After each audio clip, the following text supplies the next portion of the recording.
माताजी बोली कि बाबा तुम तो बड़े पहुंचे हुए संत लगते हो, आप तो कुछ ऐसा इंतजाम कर दो मेरे लाला का कि आज के बाद इसको कभी नजर ना लगे। बड़ा भयंकर रोता है महाराज, बड़ी खराब नजर लगती है इसको।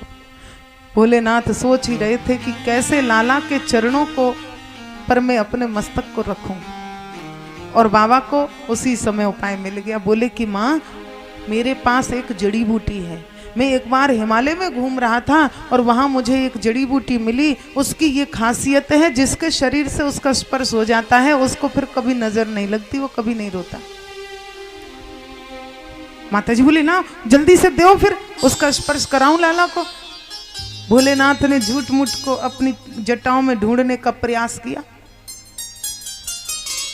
बोले कि माँ मेरी जटाएं बड़ी सघन हैं, बहुत गहरी हैं, इनमें वो कहीं खो गई है, तू चिंता ना कर, मेरे है वो मेरी जटाओं में ही, तू तो ऐसा कर अपने लाला के दोनों चरणों को मेरे जटाओं पर पधरा दे। जटाओं के माध्यम से उस जड़ी बूटी से लाला के चरणों का, लाला के शरीर का स्पर्श होगा और लाला की सारी नजर भाग जाएगी। माताजी बोली ये तो अच्छी बात है, ला बाबा अपना सिर नीचे कर, मैं अपने लाला के चरणों को धारण कराती हूँ। भोलेनाथ ने अपने शीश पर दोनों चरण स्थापित किए भगवान के,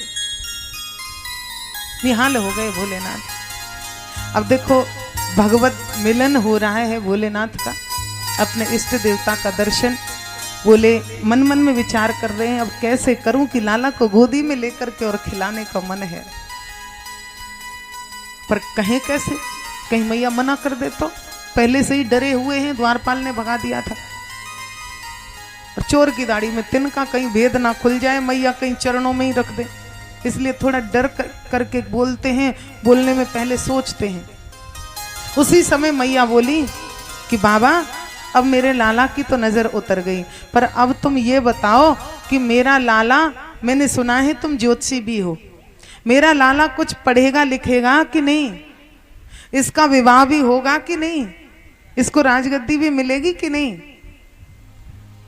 तो भोलेनाथ बोले कि मैया मेरी आंखें हैं कमजोर और तेरे लाला के हाथ हैं छोटे छोटे, सो तू बैठी है ऊंची चौकी पर, मैं बैठा हूं नीचे आसन पर, मैं लाला का हाथ इतनी दूर से देख नहीं पाऊंगा।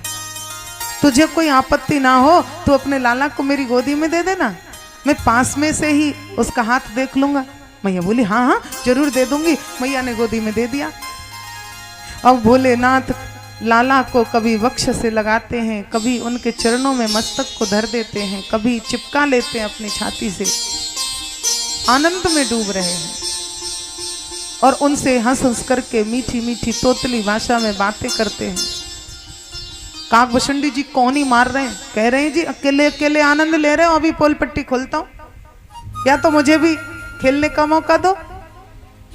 हाँ हाँ मैं भूल गया था, तू भी खिला ले।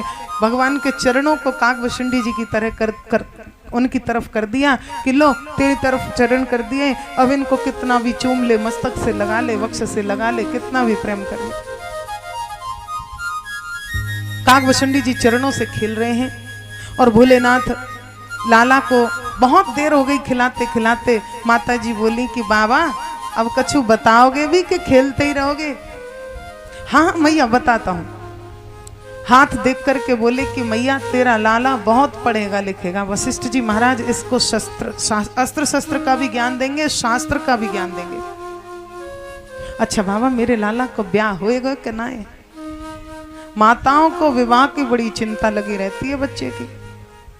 माताओं हम झूठ तो नहीं बोल रहे, बेटे का जन्म होते ही माँ को बहू की चिंता लग जाती है कि बहू कैसी आएगी, अच्छी आएगी, सेवा करेगी कि नहीं। और पता है माता जी कहती हैं अरे मैंने बड़ा सुंदर आभूषण बनवाया है, हार बनवाया है, इसको अब नहीं पहनूंगी, पुराना हो जाएगा, बहू के काम आएगा। अपना पहनना ओढ़ना बंद, बहू के लिए रखना शुरू। अच्छी साड़ी आई तो नहीं, बहू के काम आएगी। हम झूठ तो नहीं बोल रहे मैया, ऐसी चिंता रखती है ना माताएं। बच्चे का जन्म बाद में होता है, बहू पहले चिंता लग जाती है बहू की। तो माता जी कह रही हैं कि बाबा चलो पढ़ाई लिखाई से तो मैं निश्चिंत हो गई, इसका विवाह कब होगा? होगा कि नहीं? भोलेनाथ बोले मैया तेरा लाला जब पढ़ कर के आएगा तो वहां से आते ही, विवाह की तो बाद की बात है, पढ़ कर के आते ही इसको एक बाबा जी ले जाएगा अपने संग। माता जी को शक हो गया कि कहीं बाबा जी का मन ही तो नहीं मचल रहा है मेरे लाला पर, कहीं ये ले जाने की सोच रहा हो। मैया ने लपक करके अपने लाल को गोदी में ले लिया, छाती से लगा लिया, बोली बाबा जी बस हो गई बातचीत, तब जाओ, अब नहीं पूछना कुछ भी। क्यों मैया ऐसे क्यों? तेरा ही मन आ रहा है शायद मेरे लाला पर, मैं क्यों दूंगी अपने लाला को किसी बाबा जी को? जा जा, अब हो गई बात। मैया मेरी पूरी बात तो सुन लो। ना ना ना, अब बचा तो कुछ भी नहीं है। मैया तेरी हाँ हाँ खाऊं, पूरी बात सुन ले पहले। अच्छा चल सुना। बोले कि मैया वो बाबा जी आएगा और तेरे लाला को ले तो जाएगा जरूर, परंतु जब वापस आएगा तो इसकी बहू भी संग लेवा कर लाएगा। मैया बोली क्या सच्ची ऐसा होगा? कि हाँ, कि महाराज फिर तो ऐसे बाबा जी तो सबके घर में आवे जो बेटे का विवाह भी करवा दे, फिर तो मैं भेज दूंगी बाबा जी के संग अपने लाला को। मैया ने खुश होकर के फिर दे दिया लाला को गोदी में भोलेनाथ के। बोले कि अब बताओ विवाह भी हो गया, अब ये बताओ कि इसको राजगद्दी कब मिलेगी? भोलेनाथ कह रहे हैं देवी पार्वती मैं इस बात को छुपा गया मैया से। यदि मैं मैया को बता देता कि मैया लाला को राजगद्दी से पहले वनवास की प्राप्ति होगी तो मैया लाला की बाल लीलाओं का भी आनंद ले नहीं पाती। इसलिए मैं मैया से बात को फेर गया और बोला कि मैया राजगद्दी तो मिलेगी पर कब मिलेगी ऐसा पक्का नहीं पता है, क्योंकि अभी छोटे छोटे हाथ हैं, रेखाएं अच्छी सी उभरी नहीं है। पर मैं ऐसा बहाना करके लाला के चरणों की रेखाएं देखने लग गया और बोला कि माँ तेरे लाला के चरणों में भ्रमण की रेखा बड़ी लंबी है, बहुत घूमेगा तेरा लाला पैदल। मैया बोली हाँ ऐसा लगता है कि अपने राज्य का विस्तार करेगा घूम घूम करके, राजा बनेगा ना। परंतु घूमे कब थे राम जी आप सब जानते हैं। विश्वामित्र जी के साथ यूपी से, आपके उत्तर प्रदेश से, अयोध्या से चले और जो बिहार में मिथिला पड़ता है, नेपाल में जनकपुर पड़ता है, वहां तक पैदल पहुंच गए थे। जानकी जी से विवाह हुआ था पैदल जाकर के ही तो हुआ। फिर वहां से आए, वनवास हुआ तो हमारे इसी यूपी से ही चल के पहुंच गए प्रभु कन्याकुमारी तक, और वहां से फिर नंगे ही पैरों पैदल ही श्रीलंका तक पहुंच गए। इतना भ्रमण किया प्रभु।